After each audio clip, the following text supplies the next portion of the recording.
E aí pessoal, beleza? Bom, continuando aquela ideia de passar para vocês o básico de um projeto arquitetônico no CAD de uma maneira bem simples e dando continuidade também àquela videoaula de construindo paredes, a gente vai agora aprender a fazer portas e janelas no CAD. Bom, vamos lá para o CAD. Já deixei aberta aquela plantinha que a gente tinha trabalhado no último vídeo. Eu fiz umas cópias dela para ir adiantando a videoaula. Bom, a gente vai começar pelas portas. Qual que é o primeiro passo? Criar esse vão de porta para a gente poder colocar as portas depois. Só para já deixar explicado, toda vez que eu me referir a distanciamento desse vão de porta, do vão de porta na parede interna mais próxima, é essa distância aqui que eu estou falando, beleza? Bom, como é que eu criei aquele vão de porta? Eu vou usar a ferramenta Line, Enter, e eu vou pegar o canto interno de um dos ambientes, vou puxar aqui, esperar aparecer essa indicação que está perpendicular, ou ligar o F8 orto, clicar aqui, criando uma linha auxiliar. A partir dessa linha auxiliar, eu vou dar um offset, atalho off, vou entrar aqui, eu quero um distanciamento de 10. Criei aqui o distanciamento.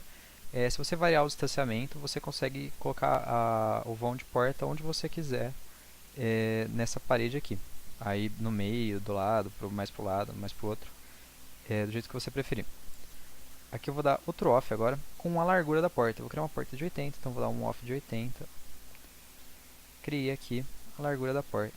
Bom, essas aqui são as laterais do meu vão de porta. Eu vou deletar a minha linha auxiliar. Vou usar o trim, TR, Enter, para cortar aqui e abrir o vão de porta. Bom, qual que é o legal desse método de abrir os vãos de porta? É que você pode fazer tudo, cada passo, para a casa inteira de uma vez só.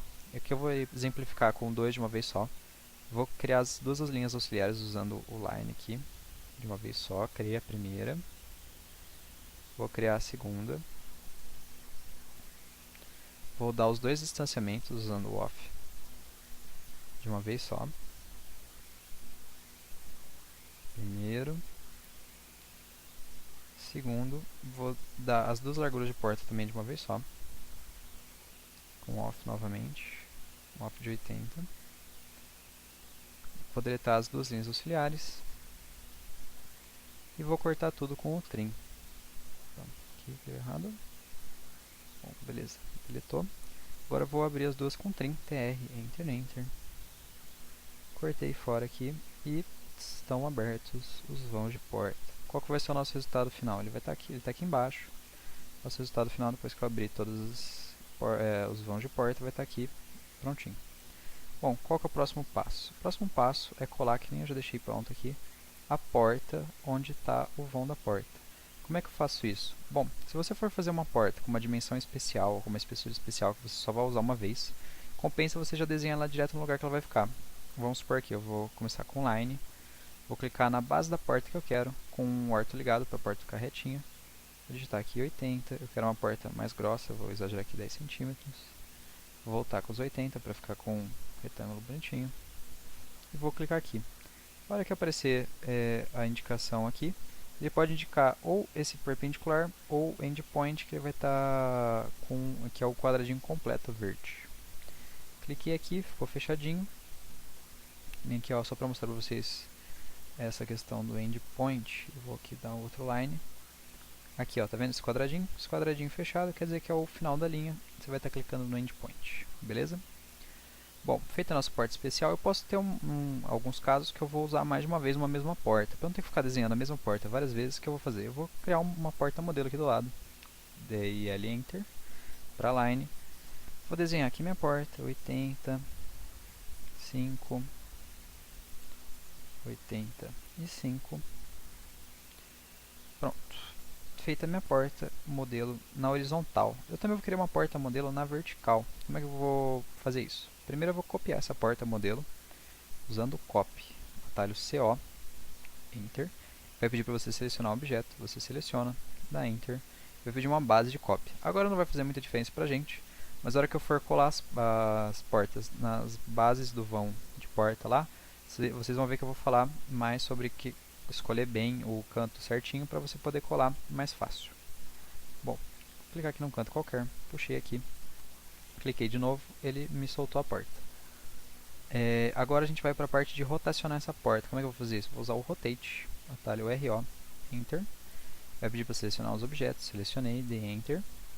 Vai pedir uma base de rotação. Mais uma vez, agora não vai fazer tanta diferença, mas essa base de rotação pode ser importante para o que você quiser. Eu posso clicar aqui, por exemplo, ele vai rotacionar nesse próprio canto do objeto. Eu posso pegar um eixo distante, e aí depende muito do resultado final que você quer, de como que você quer que ele rotacione. Cliquei aqui no cantinho mesmo. Vocês vão ver o F8 está ligado, ele só vai deixar eu fazer portas horizontais ou verticais. Para fazer com outra angulação, você pode desligar o orto ou digitar o ângulo que você quer, que nem aqui eu digitei 90. Só lembrando, ângulo positivo, sentido anti-horário, ângulo negativo, sentido horário. 90 positivo, ele vai rotacionar para cima. Aqui, porta feita. Bom, portas modelo pronta. Como é que eu vou fazer? Eu vou copiar. Copy, CO Enter. Selecionei o objeto que eu quero e Enter. Eu quero colar essa porta nesse cantinho aqui. Então, para ela ficar certinho, eu vou pegar o ponto que vai ficar em cima daquele ponto. Esse ponto aqui no caso. Eu vou copiar. Vocês estão vendo que ele só está deixando eu mover uma direção de cada vez. Isso é porque o orto está ligado. Se eu desligar o orto, a porta pode ser copiada livremente, sem ficar preso e mover uma direção de cada vez. Você pode mover as duas de uma vez só. Cliquei aqui, ficou a porta. Bom, beleza, fiz isso.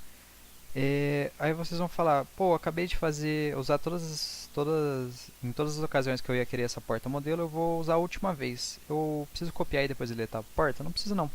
Você pode usar a ferramenta Move, você digita Move, Enter, seleciona o objeto que você quer, Enter, e escolhe a base. Bom, aqui eu vou dar um exemplo agora de uma porta de correr. Como é que eu represento uma porta de correr? Eu vou deixar o mouse aqui no meio da linha, vai aparecer esse triângulozinho de midpoint, que é o meio da linha. Clicar aqui e vou colocar essa porta lá na cozinha, representando uma porta de correr. Vou clicar aqui no ponto do vão da porta e vocês vão ver que aqui já tinha a linha, que era da parede, e ficou com uma outra linha sobreposta, que é a linha da porta. Aqui tem duas linhas sobrepostas. Isso aí é ruim porque na hora da impressão vai atrapalhar a espessura de linha. Então o que a gente vai fazer? A gente clica aqui na linha da porta, clica na extremidade, clica aqui no final da linha da parede, e deseleciona.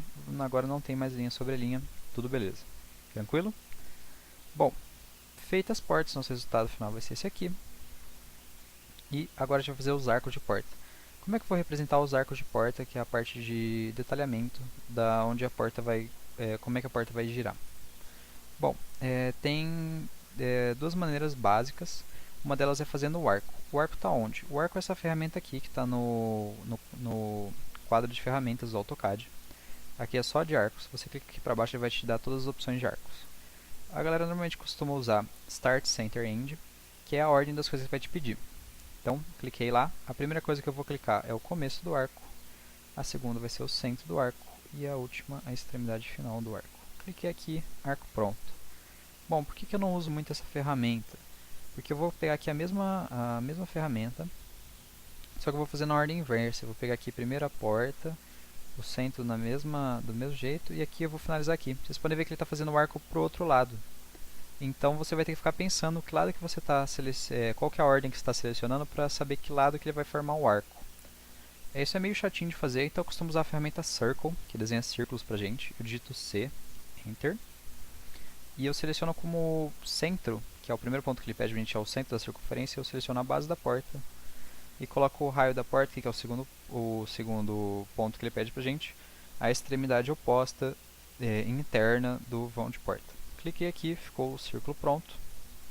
Vou usar o trim para cortar tudo que eu não preciso e deixar só o arco. Eu vou cortar numa direção só, para não sobrar nenhum pedacinho que eu vou ter que selecionar e deletar depois, porque o trim não vai deixar eu cortar. Beleza? Bom, vale aquela dica também dos vãos de porta. Você pode fazer cada passo para todas as portas de uma vez e passar para o próximo passo, fazer tudo de uma vez. Você ganha tempo fazendo isso. Nosso resultado final vai ser o que está aqui embaixo, todos os arcos de porta pronto. Bom, agora a gente vai para as janelas. Como é que a gente faz as janelas? A gente parte daquela mesma ideia de linha guia, de linha auxiliar. Você pode fazer a linha auxiliar aqui no canto da parede e puxar os distanciamentos do jeito que você quiser, para colocar a janela onde for melhor para o seu projeto. Eu costumo fazer eu gosto da janela no centro da parede, então vou passar aqui com o Line selecionado, aqui ó, DL, Enter, entrei na ferramenta Line. Passar o mouse aqui na linha, ele vai me acusar o midpoint aqui no meio da linha. Cliquei, construir minha linha guia. Bom, vamos supor, eu quero uma janela de 1,20. Então eu dei Off, Enter, para entrar no Offset. E eu vou dividir essa distância no meio. Então, 1,20 dividido por 2, 60. Eu vou dar 2 offsets 60, um para cada lado dessa linha guia. Essa linha auxiliar. Feito aqui, deleto a linha auxiliar. E eu estou com as minhas linhas laterais da janela prontas já, no lugar que eu quero. Bom, outra dica aqui, ó. Vocês podem ver que esses dois quartos são iguais. Se eu quiser a parede no centro se eu quiser a janela no centro da parede, nos dois casos, e o mesmo tamanho de janela, eu posso usar o copy. Como é que eu vou usar o copy? Eu vou selecionar essas duas laterais, vou dar copy, enter, e como base de copy eu vou usar aqui, porque o que acontece? Se eu usar esse ponto, vai ser equivalente depois eu clicar nesse ponto, e o que vai acontecer? Se eu usar esse ponto e clicar naquele ponto que eu mostrei para vocês, eu vou preservar essa distância aqui, que vai ser a distância da figura que eu estou copiando na base de cópia, deixando a janela também no meio da janela daquele outro quarto. Beleza? Bom, agora eu vou acabar de fazer as laterais das janelas dessa parede inteira, e depois eu vou mostrar para vocês por que eu fiz nessa ordem. Primeiro as laterais de todas, e depois eu vou fazer os vidros. Bom, aqui vou dar um offset, uma janela maior, vou dar offset de 100. Fiz aqui, bonitinho. Bom, estão prontas as minhas laterais. Deletei a linha guia, tudo beleza. Bom, agora como é que eu vou fazer o vidro? O vidro a gente vai fazer assim, a gente vai dar um offset na parede interna e na parede externa para criar as duas faces do vidro. Bom, eu costumo fazer o vidro no meio da parede, então quero aqui, vamos supor, eu quero um vidro de 4 centímetros, a minha parede tem 20. 20 menos 4, 16 centímetros. Dividido por 2 vão ser 2 offsets de 8. 2 offsets de 8, vou puxar aqui parede interna, parede externa. E nas outras janelas eu só vou, as outras janelas da mesma parede eu só vou puxar linha interna. Por que eu deixei para fazer nessa ordem os vidros depois? Porque se você fizer as janelas de uma mesma parede separadas, você vai puxar mais de uma vez a linha externa, que cruza todas elas. E na hora de dar o trim, você pode acabar se esquecendo e deixando a linha dupla, que a gente já conversou que vai atrapalhar a nossa impressão depois. Agora, sem esse risco de linha dupla, porque eu puxei uma vez só a linha externa, eu corto tudo aqui e estão prontas as minhas janelas sem nenhum problema maior. Beleza? Bom, terminado isso, terminada a primeira parede, faço a mesma coisa nas outras paredes e o nosso resultado final vai ser esse aqui, que é o resultado que a gente queria nessa aula. Portas feitas e janelas feitas. Bom, pessoal, brigadão por assistirem, espero que tenha sido útil. Até a próxima.